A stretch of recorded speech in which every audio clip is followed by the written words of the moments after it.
I once read a paper by Alan Turing in which he speculates about artificial intelligence being applied, well, he didn't call it that, but computing being applied to medical problems. And then by the late 1950s, there were the beginnings of electronic medical record systems and attempts to use periodic testing of patients or of people to try to anticipate medical problems that they might develop. So the field is actually quite old.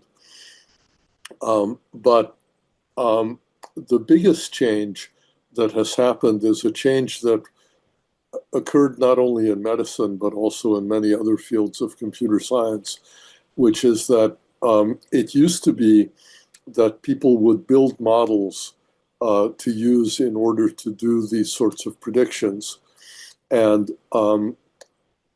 everybody thought that someday we would be able to learn those models from data.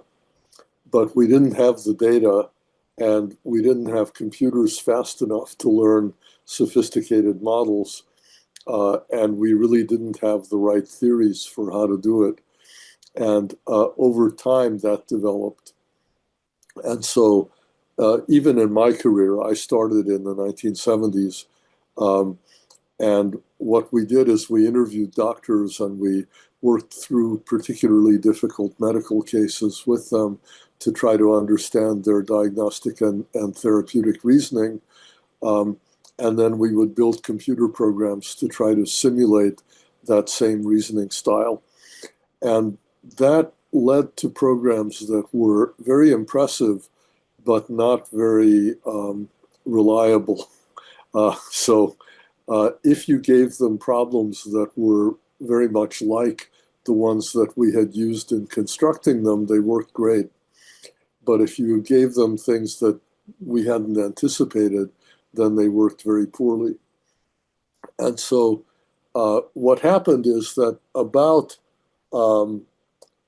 really only about in the last 20 or 25 years, much more data became available, and the techniques for learning from that data also became available or were invented.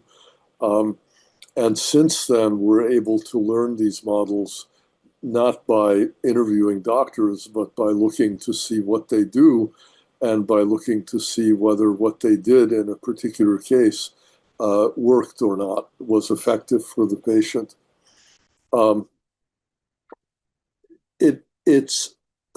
There's always a trade-off in technology. So these methods are much more effective, and we have all these deep neural network models and large language models and so on that we use today. But the downside is that we don't understand exactly what they're doing. And so I'd say the biggest technological evolution, which was thought about but not really anticipated back in the early days, was this move from expert systems to machine learning models, with the benefit that they are more robust, because if you have a large enough data set, then you will have seen all kinds of things that we might not have thought of to include in the earlier programs.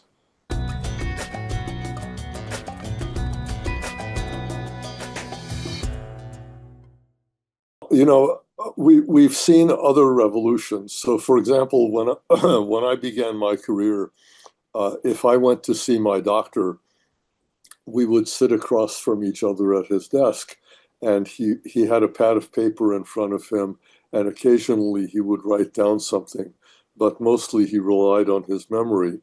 And we had a meeting of eyes and face-to-face interaction. Some years later, when the clinic that I go to got electronic medical records, I never saw the doctor look at me directly because he was looking at the computer screen typing. He was very clever. He eventually created a triangular desk where two of us were sitting like this and the computer screen was here. So we were both looking at the screen, but we could also glance at each other. He didn't have his back to me.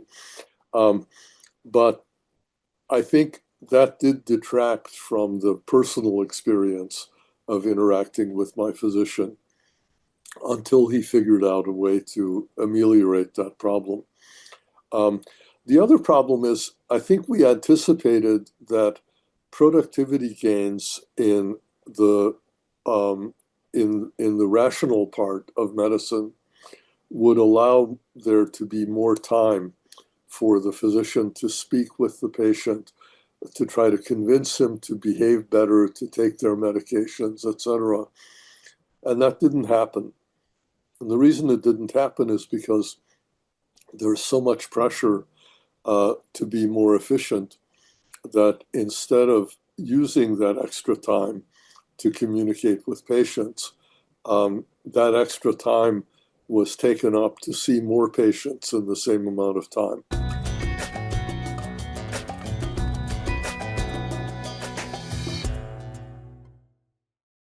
So nothing in medicine is certain, and therefore a system that is giving you certain answers is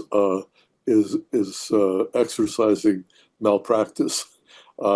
So I would say that that these systems always have to come with some notion of likelihood. Now, the part of the difficulty is that we don't have very good models in the current age of these deep neural network models that can estimate the certainty with which a model believes something to be true or not. There's been a fair amount of work in human-computer interaction studies that show that, if you develop a program like this, instead of saying this patient is suffering from X disease, if you say something like, please consider the possibility that this patient is suffering from X disease, that tends to bias the thinking of the recipient of that message less. So I think one of the lessons from that work is that that the system should be informative but not directive.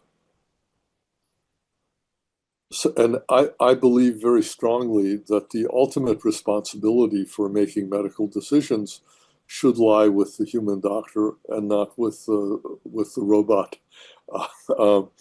One of my students recently did a study where she looked at large language models producing both very good explanations and very bad explanations for things. And they then, she and her colleague, who's a human-computer interaction person, did a study where they took sort of common sense statements about health-related things, and they asked people on a scale of -10 to +10 whether they agreed with the statement or not. They then told them that they had a computer model that would give them some advice about this question. And so, as I said, they had both advice that was on point and advice that was absolute garbage. And in either case, the opinion of the people moved in the direction that the computer was said to have recommended to them, even when the advice was patently terrible. So that's concerning.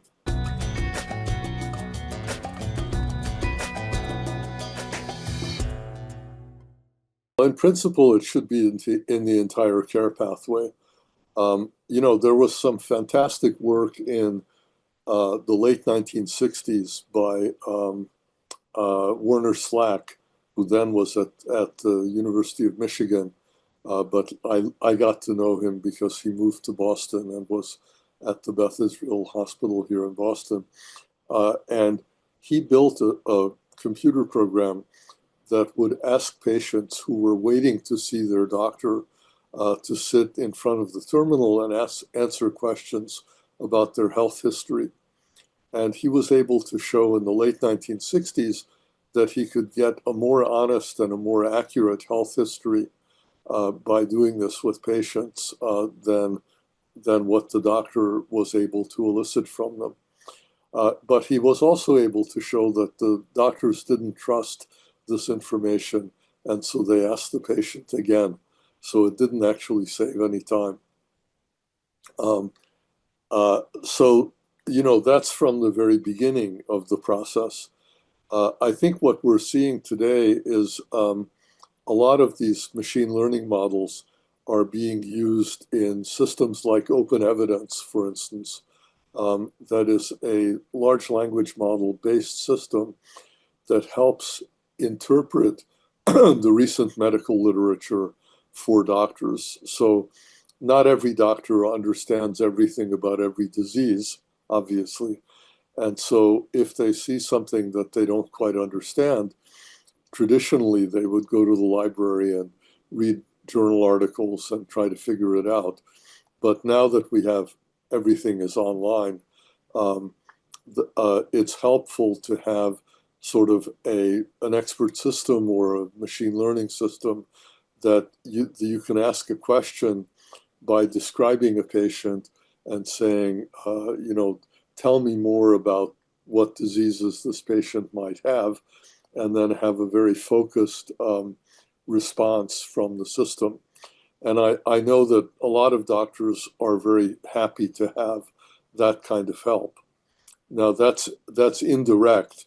It doesn't make decisions. It just informs them about what the latest literature shows, which is helpful. But I think that's true in diagnostic reasoning. It's true in therapeutic reasoning. It's true in interpreting the results of interventions that have been done. And so I see that as being useful in the entire medical cycle.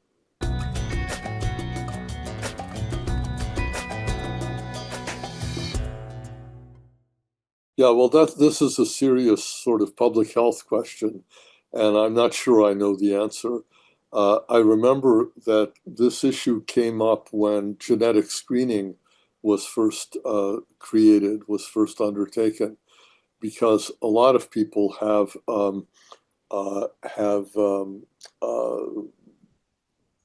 genetic abnormalities that never manifest as disease.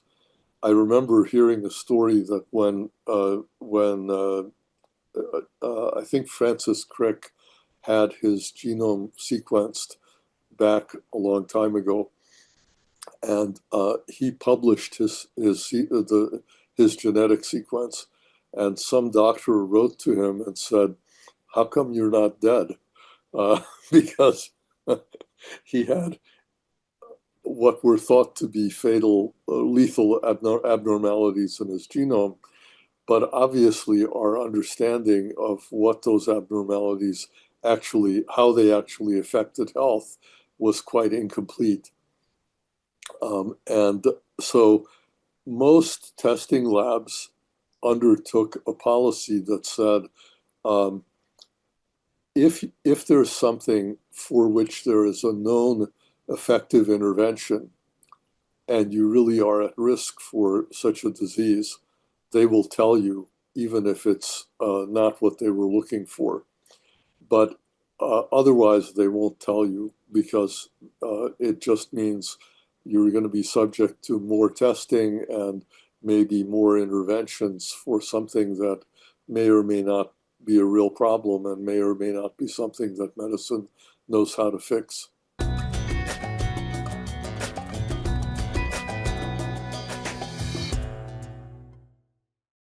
So it's a very difficult question.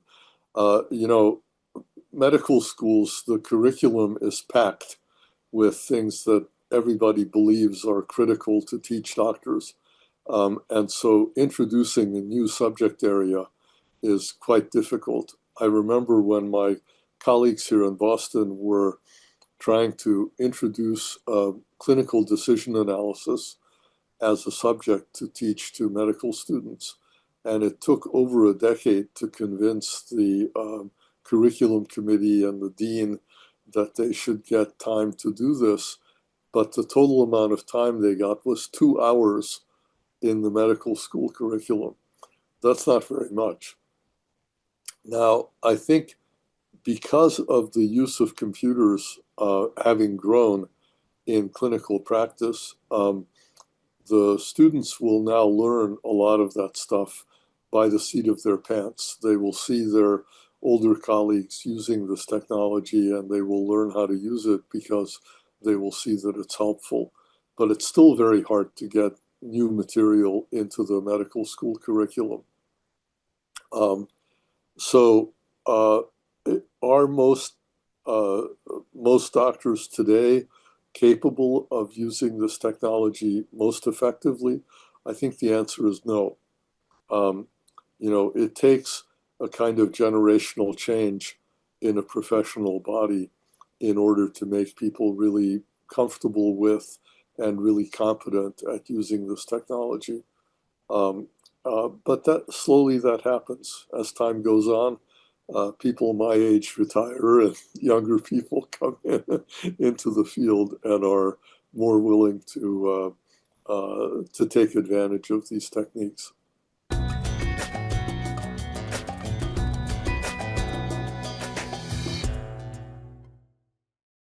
I think they're able to do so if their training included a lot of examples where that came into play. So, see, these systems are very different from the kinds that we used to build 50 years ago because they're not based on a logical analysis of what must be happening in the body in order to account for the symptomatology and the test results that we're seeing. They're based on statistical associations between the things that are observed and what might be the underlying causes of those. But, as statisticians always say, association is not causation. And these are fundamentally associational models. So my experience is that, if you take things that are recognized as syndromes, so you look at something like metabolic syndrome, where you have an obese patient who is type 2 diabetic, has developed cardiac disease, heart failure as a result of this. There are so many examples of patient cases like that you can imagine that a purely associational system will learn a lot about what are the most effective interventions and what are the things that one should anticipate and so on. If you get some novel combination, so for example, one of my former students now runs something called the Undiagnosed Disease Network for children. So these are kids who have very unusual genetic disorders. And in many cases, there may not be any other patients who have exactly that same combination of genetics. And so there you can't learn from statistics because there are no cases, not enough cases to learn from.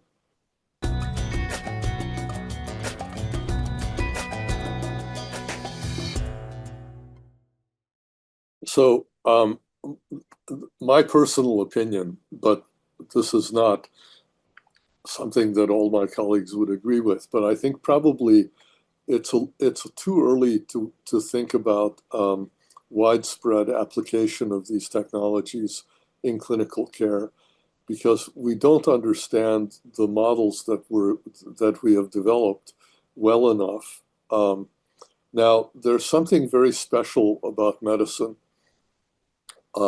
If I build a system that tries to optimize my financial investments, I expect that some of my investments will do very badly, and some of my investments will do very well.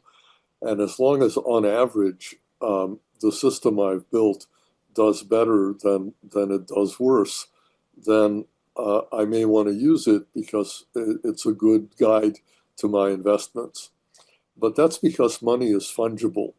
The money that I lose in one case can be made up by the money that I gain in another case. But this is not true in medicine.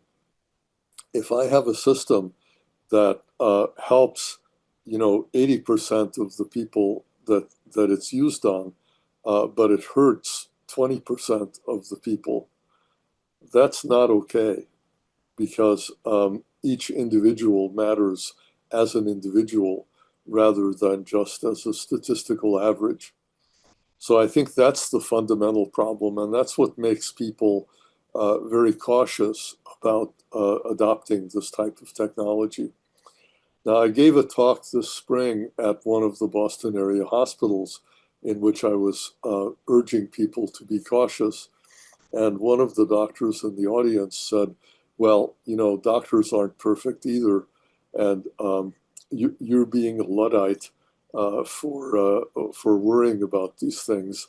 As soon as the systems become better than the average doctor, then on average, we should use them. And I'm not sure I agree with that completely until we have a lot more confidence that they're actually doing as best as is possible for each individual patient and not just for the average. So that's one thing. The other thing, Mass General Brigham, which is the biggest hospital organization in the Boston area, about a decade ago spent $2 billion installing the Epic infrastructure for electronic medical records. And what shocked me is that almost half of that money just went to train nurses and technicians and doctors and everybody how to use the system. So they actually spent far more on training people than they did to buy the software from the Epic Corporation in the first place. And I think there is likely to be a similar expense in widespread adoption of the kinds of technology we're talking about. And that, if I were a hospital administrator, that would make me a little bit more reluctant to adopt these things.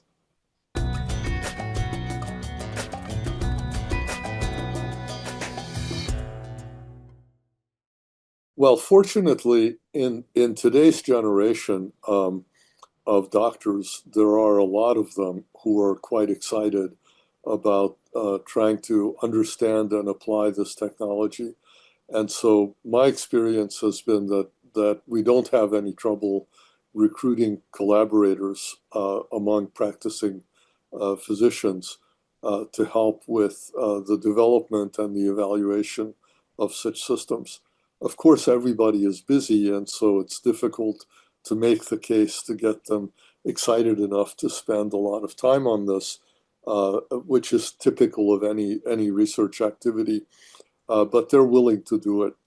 And I think it's essential that they do it because typically in healthcare, we don't have gold standard outcomes.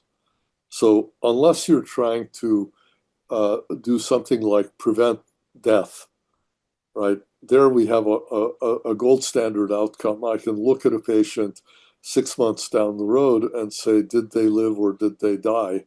And that's a definitive answer. But normally, if I want to judge the recommendation of one of these programs, I have to use human expertise to judge whether it was appropriate or not, because first of all, I can't go to my institutional review board and say, I want to test this on 1,000 patients and then count how many of them died.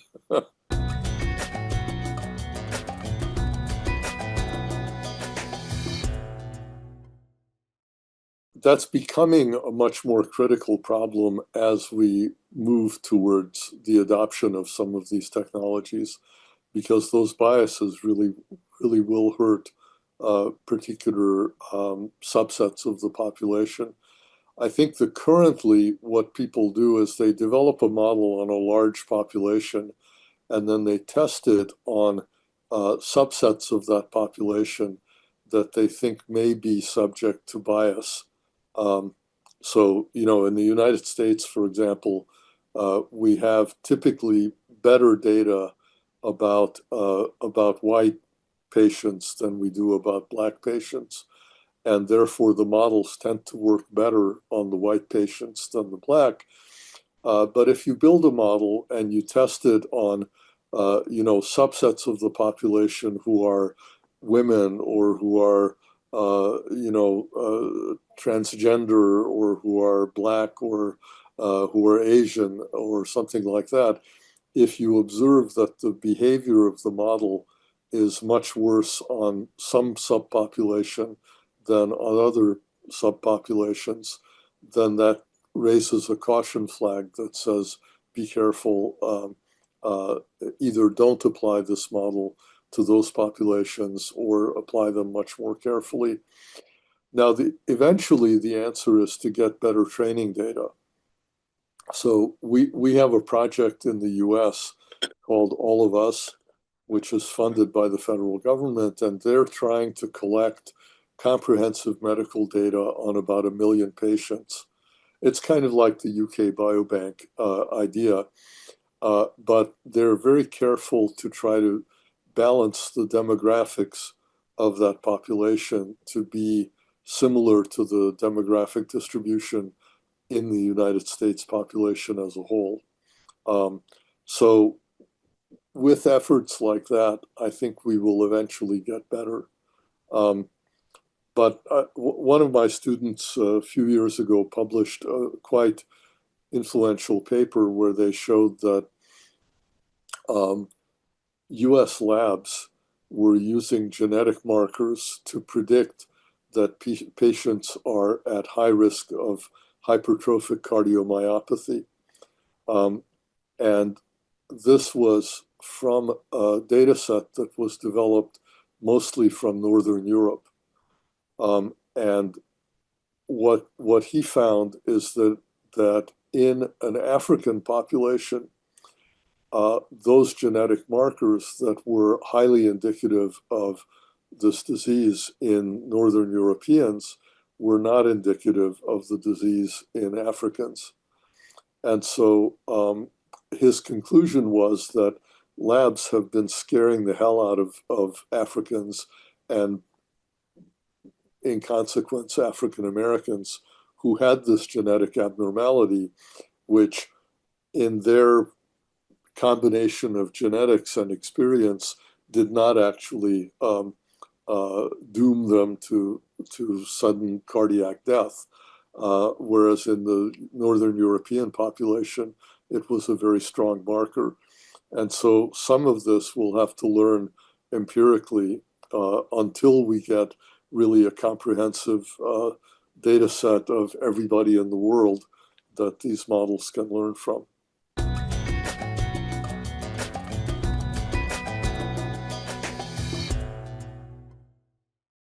Yes, on the research front, no on the deployment front. On the research front, I think one of the things that's difficult is that, if 10 different groups are studying the same fundamental problem, technical and medical problem at different institutions, they may come up with different results. And the reason is that they used slightly different protocols. They defined their outcomes a little bit differently and so on. So there has been a lot of work in the medical AI community to try to fix this problem by being very explicit about the research protocols and trying to get people to adopt those. And I'm all in favor of that. I think the problem of standardizing the application of this technology is not yet ripe for solution because these technologies are not widely used, or they're used for things like helping to inform doctors. They're used for hospitals to make better staffing decisions, but they're used for things that are not so dangerous. Very few of these systems are being used directly to make predictions about how patients should be treated. That's happening more and more. So there are certain things, the work in diabetic retinopathy, where they have computer models that look at your fundus and determine at what risk are you for various complications. I think those are pretty much in use. Um, there are a few other things like that, but mostly if I develop cancer and go to my oncologist, um, he's going to use AI techniques to help inform himself about my condition. But the AI is not yet ready to make recommendations about, which chemotherapy protocol or which PD-L1 inhibitor should I be put on. Um, and so it's a little early to try to standardize something that isn't used much yet.